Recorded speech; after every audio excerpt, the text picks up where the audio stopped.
Do you entendez-moi? Do you entend good?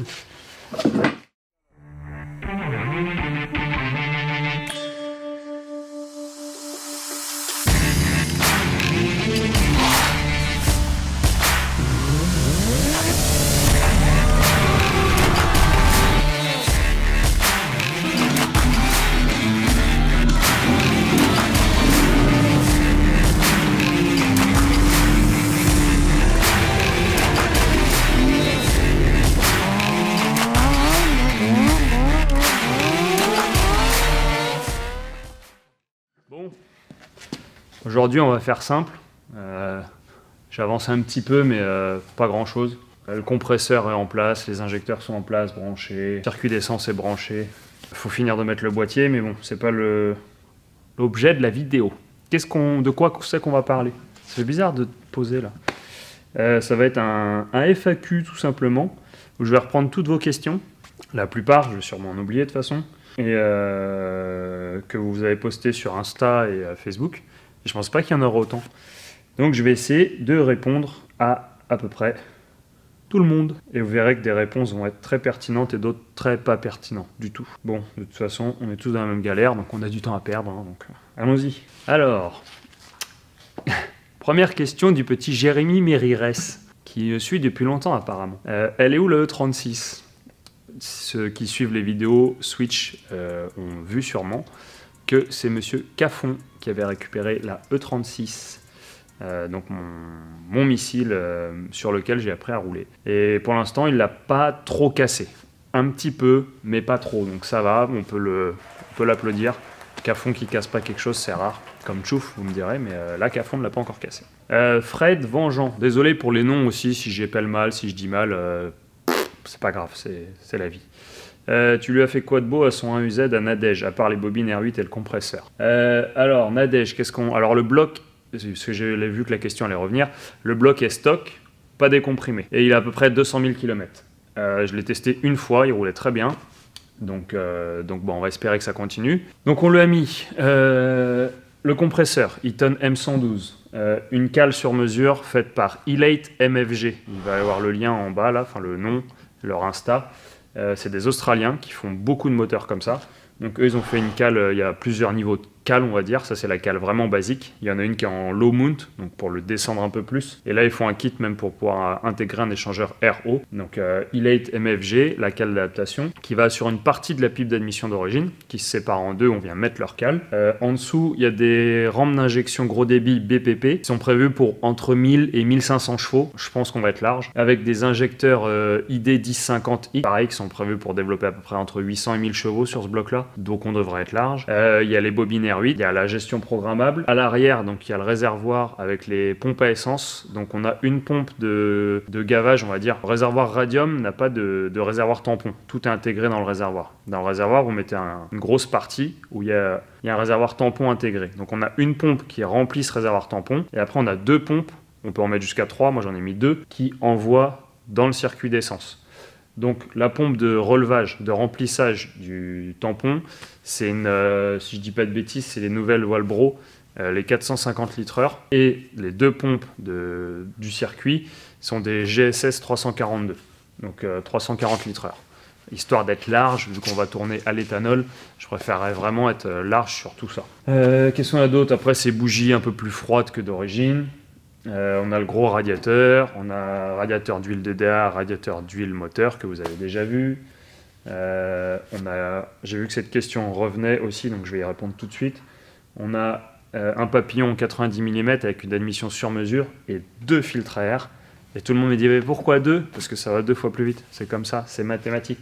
Comme les voitures rouges vont plus vite, c'est tout.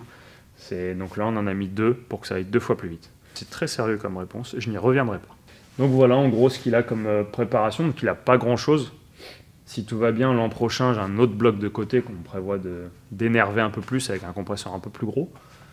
Mais pour l'instant ce sera ça, quand ça démarrera, quand ça tournera, parce que là je viens de mettre la courroie en place et il y a un nouveau souci que je vous expliquerai plus tard. Donc voilà, ça aurait été clairement la merde pour nos garros. Mais bon. Donc ça c'est pour la partie configuration moteur. Après il y a un régulateur de pression d'essence d'Ashwerk, mais Ça, en gros, ça change rien du tout. C'est juste pour régler la pression. Donc voilà, une bonne partie des questions qui étaient posées. Vincent Ferreira, toi, tu vas te faire détester, mon gars, parce que autant il y en a que ça fait rire, autant il y en a qui rigolent pas. Ne regrettes-tu pas d'avoir créé le coronavirus juste parce que ta caisse n'aurait pas été prête à temps? Je préfère te dire que franchement, j'aurais préféré que ma caisse soit pas prête et qu'il n'y ait pas cette merde qui nous fait tous chier. Donc bah voilà, c'est comme ça. Donc non, elle n'est pas prête et elle n'aurait pas été prête pour Nogaro ou vraiment à la dernière minute, vraiment à l'arrache. Pourquoi une Sky et pas autre chose? Alors, pour ceux qui suivent la chaîne depuis un moment, je fais une S2000 à côté, mais qui demande beaucoup plus de travail dans le sens où il faut tout fabriquer de A à Z. Et donc, elle n'aurait jamais été prête pour cette année. Et cette année, j'avais ma BM, tout le monde m'a dit mets un turbo, mets un compresseur, le châssis est prêt, oui c'est vrai.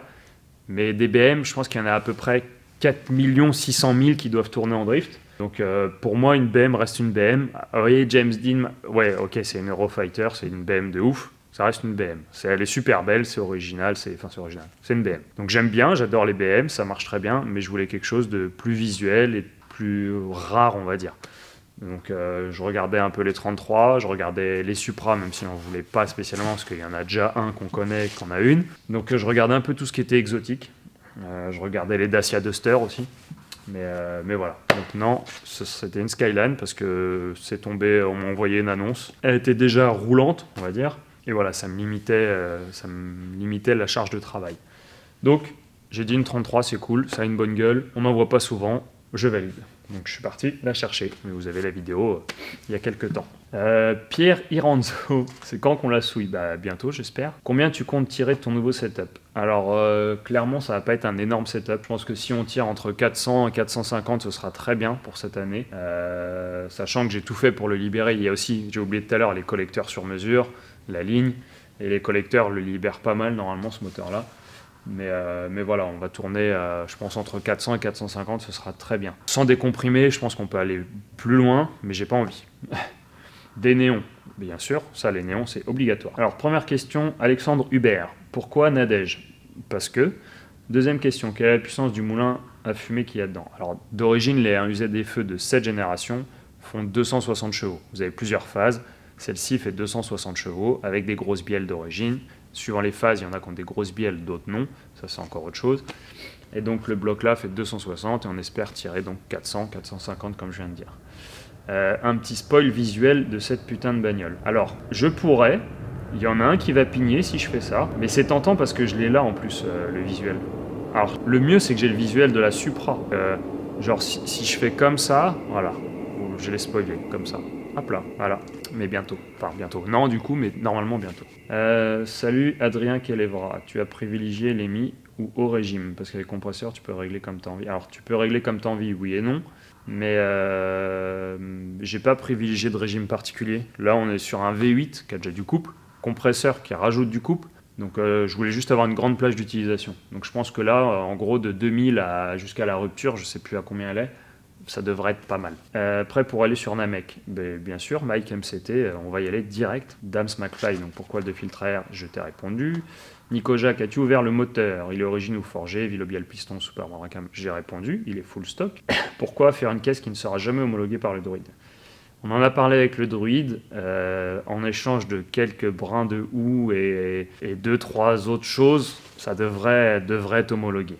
Normalement. Elle est où la Jag? On veut des preuves. Alors la Jag, je vous invite à aller sur le Instagram et le Facebook de Axel François et vous lui envoyez plein de messages, mais vraiment plein. C'est-à-dire que vous pouvez, par exemple, au lieu d'envoyer une phrase entière, quand vous envoyez un message, vous envoyez bonjour, message, où est, message, là, message, Jaguar, message, point d'interrogation, message. Vous voyez, de sorte à faire beaucoup de messages. Et là, peut-être qu'il vous répondra. Tu l'as appelé Nadège, mais comment tu sais que c'est une fille? Bah... ça va être un peu sale, mais avec ce que je lui ai mis à l'essai, c'est forcément une fille. Hein. Et même, je trouve que Nadège, ça lui va bien. Elle aura une petite plaque siglée Nadège. Comment tu t'en sors niveau budget avec achat-amélioration? Ça, c'est une très bonne question. Clairement, la caisse de base, je l'ai payée 8000, un peu plus de 8000 balles, avec le 1UZ qui était roulante. J'ai beaucoup de gens qui m'aident. J'ai Fifi Revolt House qui m'a aidé à faire tout le faisceau, qui, ça, normalement, vaut un certain prix. Plus beaucoup de gens qui me font... pas mal de pièces prix coûtant, Donc c'est dur de donner un budget. Après, clairement, si vous voulez un faisceau complet sur mesure au top du top, il faut compter 2000-2500 € facile. La cage de chez Blood Motorsport, comme ça, en FIA 6 points, homologué pour les championnats européens, c'est pareil, vous comptez 4000, 4005, voire 5000, suivant les options que vous voulez mettre. Et je précise que c'est pas très cher, parce que quand vous allez chez Mater, ça va être 10 000 € ce type de cage-là. Et je suis pas sûr que ce soit aussi bien fait. Après, ça c'est... Voilà. Mais en gros, il faut compter... en gros, je pense qu'on va être entre 20 et 30 000 € facilement. Et parce que je peux faire beaucoup de choses moi-même. Tout ce qui est soudure, tout ce qui est implantation de boîtes, tout ça, je peux le faire. Sinon, si vous devez tout payer, c'est des caisses qui vont tourner au bas mot à 50 000, voire prenez une HGK ou autre, ça va être 150-200 000. Voilà, c'est un autre monde, mais voilà. Pourquoi avoir acheté une Skyline pour lui swapper un V8, gros blower? Pourquoi pas la remettre en LHD, blablabla, Pierrick Blanc. Alors, je l'ai dit, il y avait déjà un V8 dedans.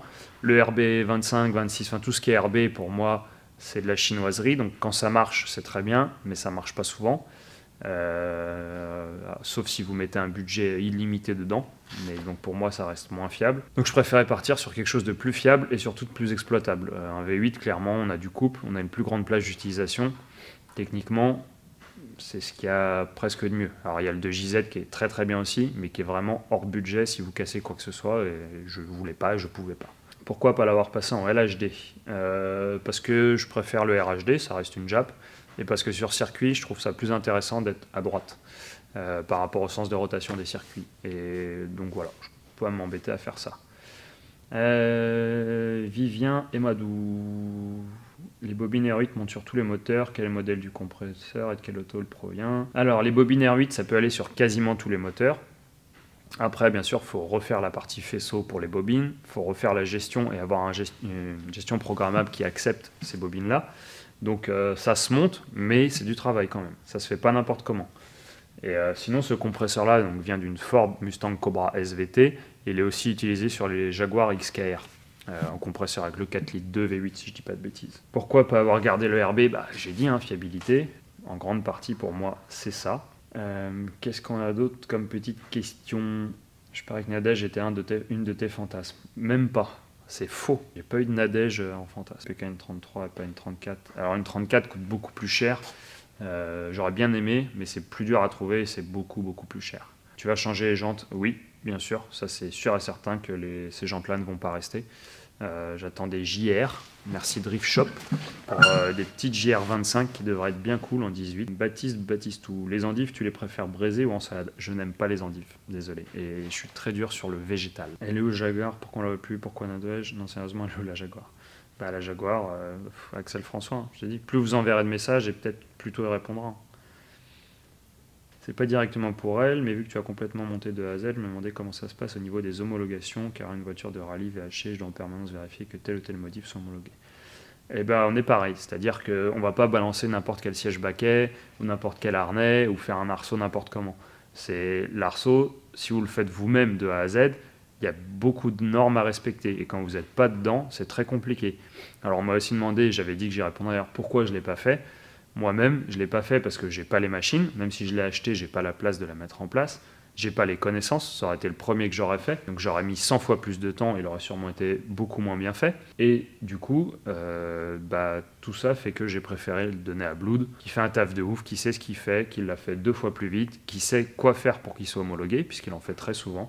Et au moins là, j'ai pas ce type de problème. Mais non, tout ce qu'on monte, on doit faire attention. Les circuits d'extincteurs, les harnais, les baquets... tout doit respecter des normes EFI. Donc on ne peut pas faire une voiture de compétition comme ça au pif. Il y a beaucoup de choses à se renseigner et à lire et qui sont un peu chiantes, mais qu'il faut faire. Combien elle sera coûtée quand elle sera finie? Je ne sais pas du tout. Je pense qu'on sera entre 20 et 30 000. Mais parce que je peux faire la plupart des choses et que beaucoup m'aident. Mishimoto nous aide, les switches, donc radiateur, c'est en aide. Il y a Swap Parts qui me fait toutes les pièces prix coûtant et qui a beaucoup de pièces. Tout ce qui est circuit d'essence, les bobines, l'embrayage, toutes les pièces perf viennent de chez eux, le baquet, les harnais, tout ça, ça vient de chez Swap Parts et qui m'aide pas mal aussi. Donc la cartographie, c'est pareil, c'est un gros homosexuel. C'est DLP Performance qui me l'a fait et ça fait des années qu'il fait mes voitures et voilà, il me fait ça comme ça, mais c'est pareil, une bonne carto sur mesure, c'est tout de suite un bon billet. Donc voilà, sans aide, j'aurais pas fait ça clairement. Il faut se rendre compte que c'est conséquent en termes de budget. Je compte la passer au banc, gestion éthanol. Ouais, elle sera éthanol et il y a des chances qu'on la tire au banc au moins une fois ou deux pour être sûr. Tu vas compartimenter ton moteur pour ton admission. Alors oui, ce serait une bonne chose. Je ne sais pas si je pourrais le faire parce que entre ce qu'on voudrait et la place qu'il y a, ou faire des trucs qui seront pas utiles des fois. Donc si je peux, je le compartimenterai, mais pour l'instant, j'y suis pas. Voilà, grosso modo, toutes les questions que vous m'avez posées. J'en ai sûrement oublié. Donc si vous en avez d'autres, eh ben, vous les mettez en bas. Et comme ça, j'y répondrai dans d'autres vidéos, si j'y pense. Pratique pour changer la courroie sans ouvrir le capot. Exactement, Monsieur Pouscaillou. Monsieur Pouscaillou, si vous suivez ProWeld, on a fait une 911 biturbo. C'est un monsieur qui est un peu fou, mais qui bosse super bien et qui a des idées au top. Et c'était vraiment un plaisir de bosser sur cette caisse. Donc celle-ci, je pense qu'elle va aussi beaucoup marcher. Dans une autre discipline, mais elle va être sympa. Le capot, c'est un ami portugais qui l'a découpé, suivant mes traçages. Alors oui, ça peut paraître gros la découpe là, mais clairement, j'ai pas envie que si le capot est bleu-blotte, le papillon de gaz qui est là-bas se retrouve coincé par une ailette. Donc je dis, coupe large. C'est pas le plus esthétique, mais au moins ce sera efficace. J'aurais pas ce genre de souci. Ou si je l'ai, c'est que j'aurais vraiment pas vu encore assez large. Et enfin bon, bah voilà, c'est à peu près tout. Qu'est-ce qu'il veut Jérémy Mérires là? Oh, on peut pas être tranquille Jérémy? T'es obligé toujours de m'écrire? Non. Je lui disais qu'en fait la voiture n'a jamais été prête pour nos garous. Mais donc voilà, merci à tous de suivre les 2 dernières vidéos. Elles ont fait plus de 20 000 vues et c'est très surprenant. Donc merci beaucoup. N'hésitez pas, alors faut faire le racolage là, faut s'abonner, faut mettre la petite cloche, faut que sur ton téléphone tu mettes un rappel de le mettre la petite cloche de l'abonnement. Faut que tu mettes des pouces bleus aussi, parce qu'on m'a dit c'est bien, faut mettre les pouces bleus. On m'a dit il faut dire moins de gros mots, donc j'essaye de dire moins de gros mots. Et on m'a dit il faut arrêter de dire que Tchouf est homosexuel, donc j'arrête de dire qu'il l'est. Et puis bah voilà. Et je sais pas si je l'ai, parce que la dernière fois Tchouf il avait commencé à vous donner un truc, mais il n'a pas fini. Et si je l'ai. Donc Joe, va falloir que tu floutes, parce que s'il y en a qui veulent le numéro de Jason Banet, vous savez avec la BM blanche, c'est celui-là. Oh, vous avez de la chance, la mise au point elle se fait pas. Voilà. Bah Joe, j'espère que tu as flouté. Non, floute un peu quand même, parce que sinon... Enfin bref, merci à tous, à bientôt.